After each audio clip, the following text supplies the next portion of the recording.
called Masdar, near Abu Dhabi, in the Arabian Desert. It sounded like an unlikely place for utopia, and I wanted to see it.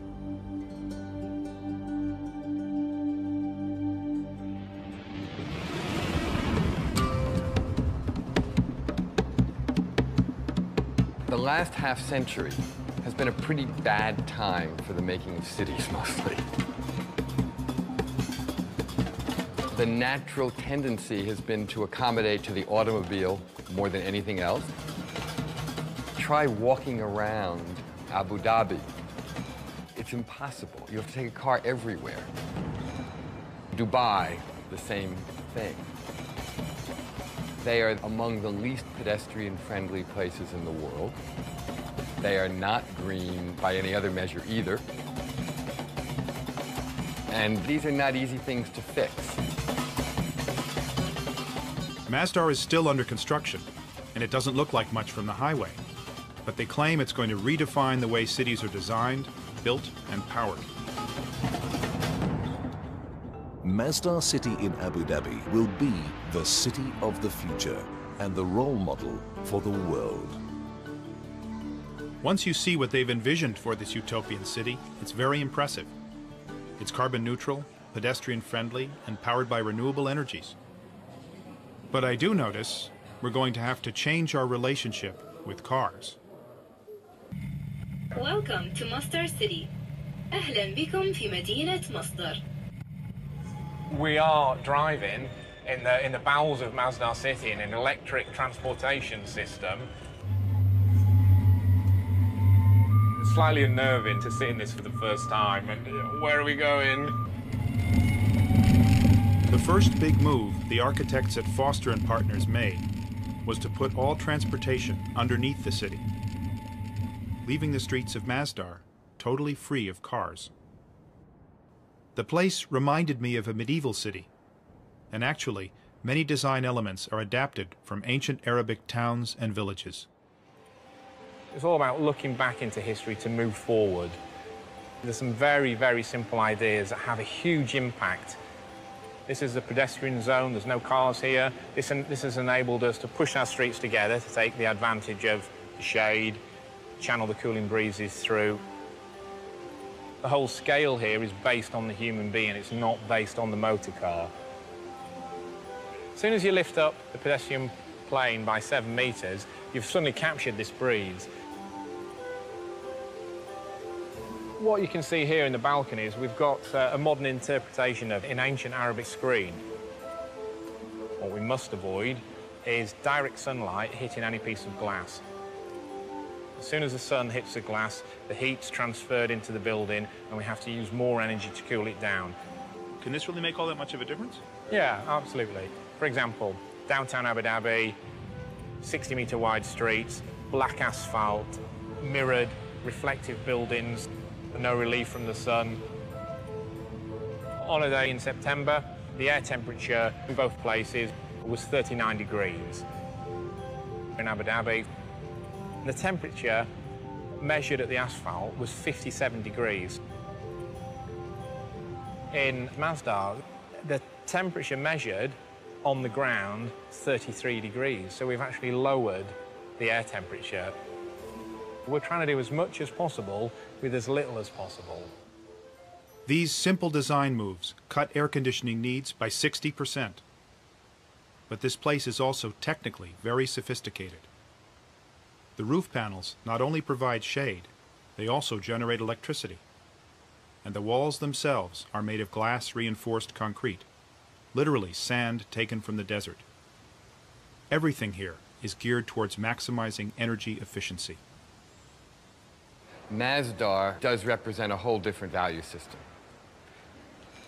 It represents an acknowledgement that eventually everybody has to go in a different kind of direction, no matter how much money they have, no matter how much oil they have, no matter anything else. All of the cities here in this part of the world have come out of nowhere. There was nothing here not so long ago, except small settlements in the desert. And then all of this oil and all of this money, and suddenly, wham, these cities started popping up, but they sprung up in a false love of a Western model that was already out of date. The model of the late 20th century automobile-based, energy-hogging city.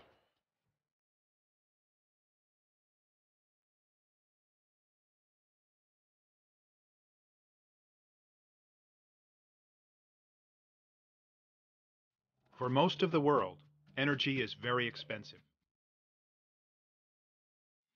But the United Arab Emirates is sitting on 10% of the world's oil. And energy is cheap. So cheap, you can run a ski slope in a shopping mall and build the world's tallest skyscraper. But even here, cheap energy won't last forever, and the people behind Masdar are determined to find alternatives.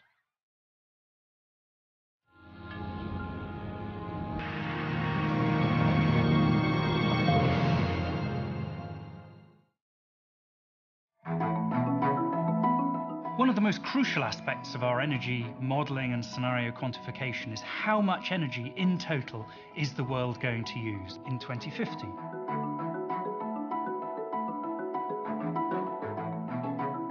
The scenarios team is a bunch of people with rich imagination, I would say. We have political scientists, economists, geopolitical experts. Really, we try to simplify the complexity all around us.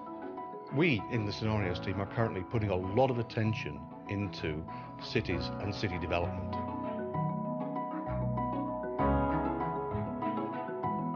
A lot of mega cities are going to be built in the coming decades. We're talking about the equivalent of a new city of 1 million people every week. That is an incredible demand. Most of the world's resources are consumed by the cities. What if we could offer a blueprint for a better city? Public transportation, information, energy. We understand demand will rise. We understand that current supplies will struggle to keep pace. So we have to, of course, find ways of bridging the gap between the demand and the supply. Decisions that we take now are going to have a major impact on decades to come.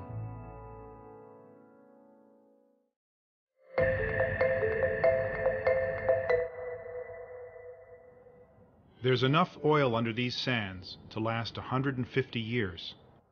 But fundamental to the Masdar ideal is getting energy from renewable sources, from geothermal and wind, and most of all, from a source they have in abundance in the desert, the sun.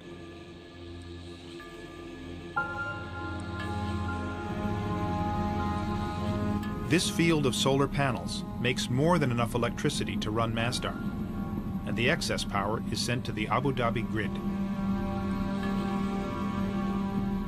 But silicon panels are expensive, and the price of solar power needs to drop if it's going to be competitive from Africa to Asia to Arizona.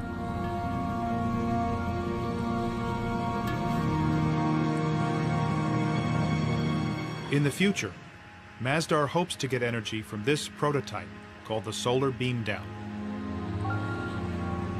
Using highly reflective mirrors, the solar beam down may generate power more cheaply and ecologically than silicon panels.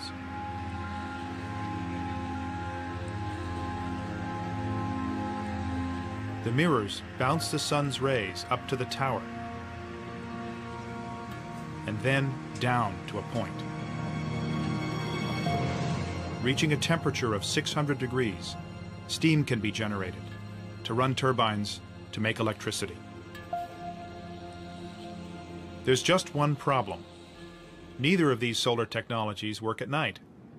So Masdar needs to draw power from the grid when the sun goes down. And that power comes from natural gas. The reality is, it's just not yet possible to power Masdar entirely without fossil fuels.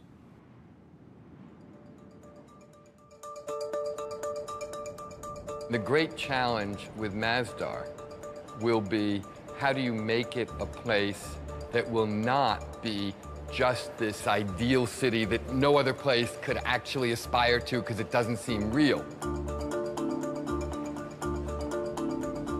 What Masdar has to be is a laboratory that develops things that then can be applied in existing cities all around the world, because that's where it will pay off. There's no payoff if it's just about itself. The payoff is, how can everything it's trying to do matter in the rest of the world? Right now, there's only a store, 2 restaurants, a bank, and a few hundred students living here. It's too early to tell if Masdar will work as a city when it's finished. But much has been achieved. They are carbon neutral and largely powered by renewable energies. Solutions here won't work everywhere, though. Many cities are in cold climates, and cooling is not their energy problem. They need to let sunlight in, not keep it out. Cities like Los Angeles or Houston are built around cars. Can Masdar's lessons be applied to them? Still, it's a step in the right direction, and it's impressive that this step is being taken by a country that doesn't need to take it. I met a guy who said actually they did need to take it. He took me to the desert to explain. God says, وَعَرَضْنَا الْأَمَانَةَ عَلَى السَّمَاوَاتِ وَالْأَرْضِ وَالْجِبَالِ. God talks about man's place in the universe, that this world is a trust. And God offered this trust to the mountains, to the heavens, to the land, to earth. And all refused it, refused to take this trust. But man, being adventurous, a bit vain, maybe too ambitious, being man, accepted it. Now, accepting it, there is a responsibility.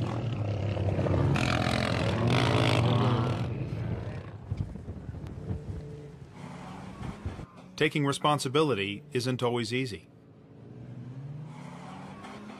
Utopia may be unattainable, but we must reach for it. And Masdar does give us a clue to what cities will be like in the future. They may not look quite like Masdar, but they will be shaped by the same concerns, by energy, where it comes from, and how it's used. The way we've been building cities lately is unsustainable. We can't go on building them that way. But to say that we can't build cities the way we have been building them doesn't mean we can't build cities in the future. In fact, we have to build cities. Cities are the essential statement of human civilization. So we will continue to make them. But we have to make them in a different way.